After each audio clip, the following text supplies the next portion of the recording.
Bago po lumabas itong study na ito ng PSA at ang inyo pong ang inyo pong sariling study 'no, based nga po doon sa EDCOM 2 report na ito, may mga nauna pa ho bang study na maaaring sabihin natin na lumulubha ito o ito po ay ano, oo, dati ng ganito ang problema?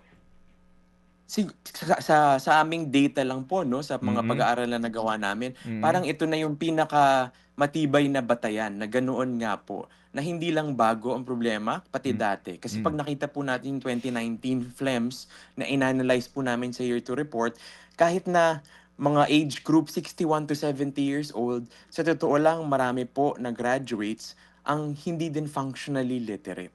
So, makikita po natin ilang dekada na po talaga yung issue. Kasi yung nakikita po natin ng mga international assessments, mga bago lang po tayo nag-participate at ang tinitingnan po noon, mga graduates pa lang or mga estudyante na nasa schools ngayon.